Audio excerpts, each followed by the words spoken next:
happy sounds you hear are those of man's best summer friends, the purple martin. Every spring and summer day from early April to mid-August, these friendly birds converge on this west central Illinois town. First, a few scouts, then the more hardy and venturesome adult birds arrive, and finally hundreds of these blue-black feathered visitors come to spend their summer in Griggsville, Illinois. They have winged their way northward from the Amazon Valley of Brazil.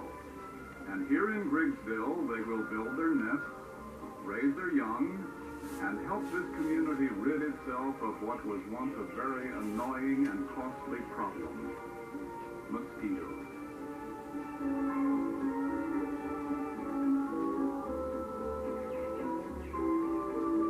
Pike County, Illinois is a typical farming community.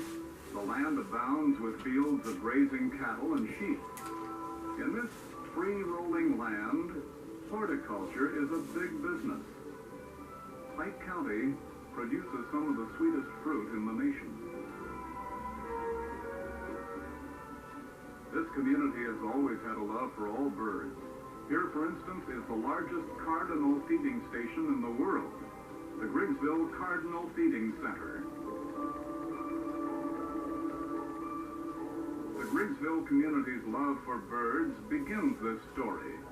It is the story of how a small Illinois farming community came to be known as the Purple Martin capital of the nation.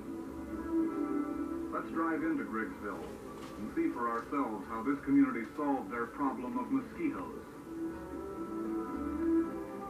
As we turn into Quincy Street, the main thoroughfare of Griggsville, we're greeted by a vista of shade trees and rows of gleaming green and white two-story Martin houses.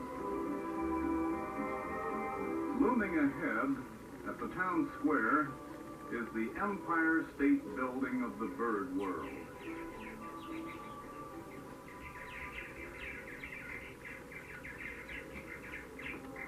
The Junior Chamber of Commerce in Griggsville in the spring of '62 decided to investigate methods of controlling mosquitoes and other flying insect pests, purple martins.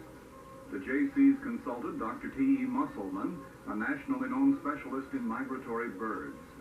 And it was decided that aluminum would be ideal for martin homes. The houses would be weatherproof, lightweight, easy to install, and need no painting. After the initial expense, the mosquito abatement program in Griggsville would be self-sustaining with little or no additional cost. Some unique aspects suggested by Dr. Musselman were hinge door panels to make the cleaning quick and easy, guardrails to keep the baby martins from falling from the porches, and telescoping steel mounting posts to further aid simple upkeep. The big test came in the summer of 1964 at the Western Illinois Fair. Prize livestock on exhibit, cooking contests, and food concessions for the hungry visitors brought swarms of flies, gnats, and mosquitoes to the fairgrounds and to the adjacent park.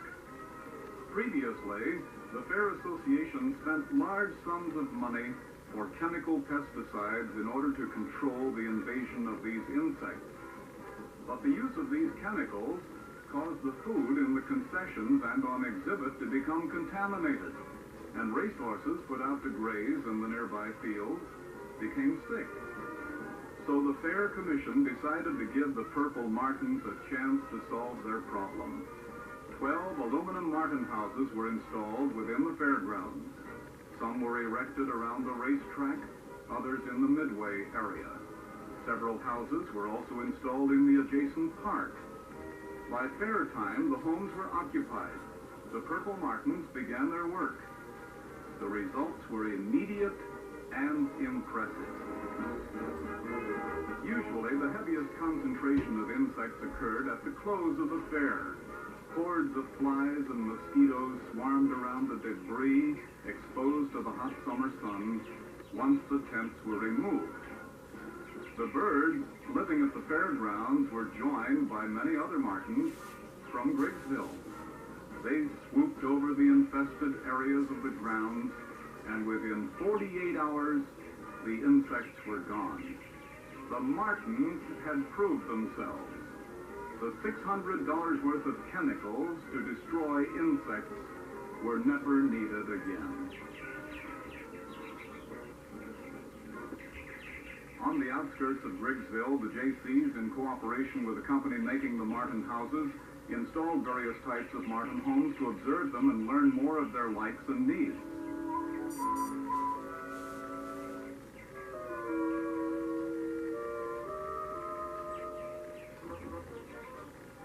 We want you to meet Mrs. Martin.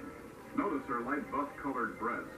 She's almost constantly on the go, gathering insects to feed her young. Now meet Mr. Martin. Isn't he a handsome fellow? Shining, blue-black, a good provider, and a fine father. Junior Martin is just 1 month old, but he's already learning the facts of bird life. Mother and Father Martin have urged him to try his wings, but he has to pause for several rest periods.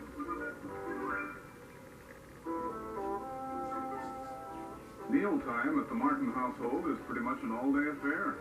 It takes a prodigious amount of food to raise 3 or 4 baby martins from hatching time to flying age.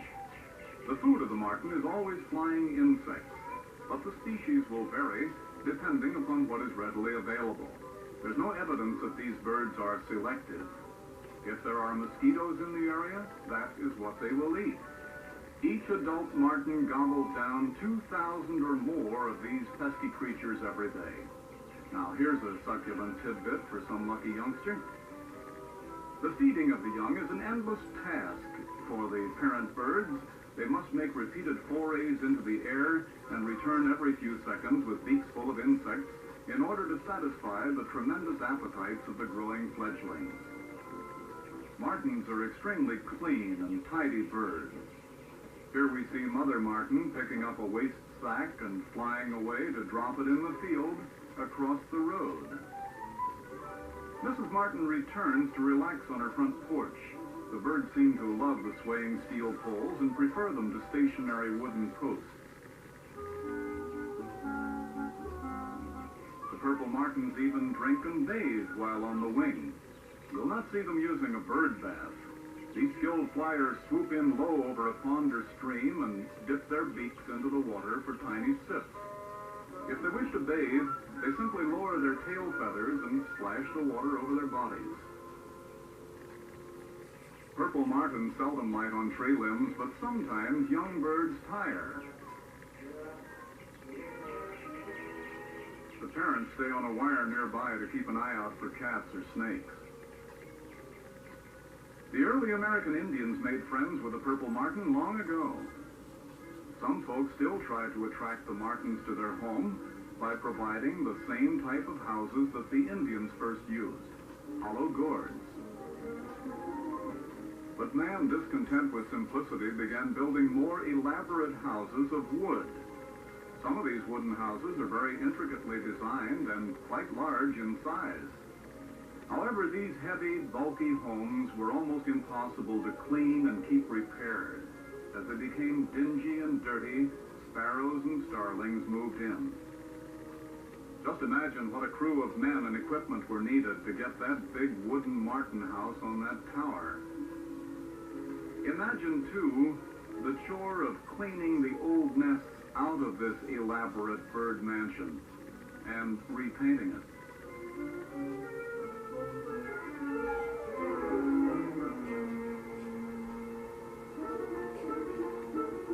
Here's what happens to a wooden martin house.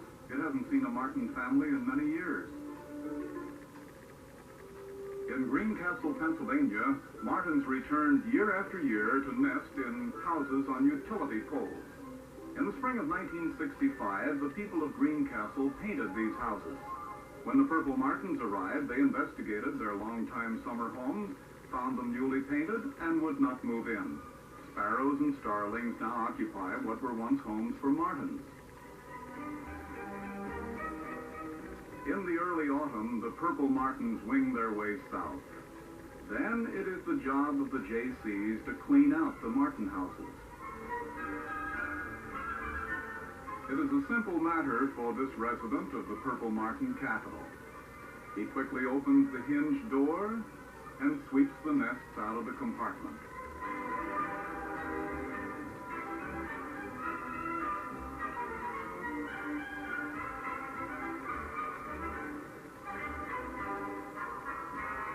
Snaps the winter door stops into the openings and then closes the door. It's easily raised or lowered to a handy height. This Martin summer resort is now closed for the winter.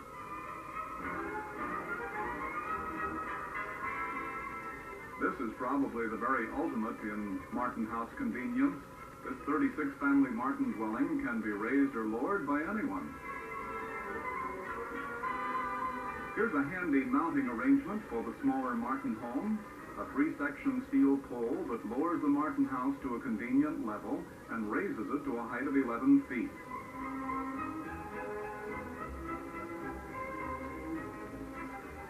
Before we leave Griggsville, the Purple Martin capital, let us consider this impressive fact.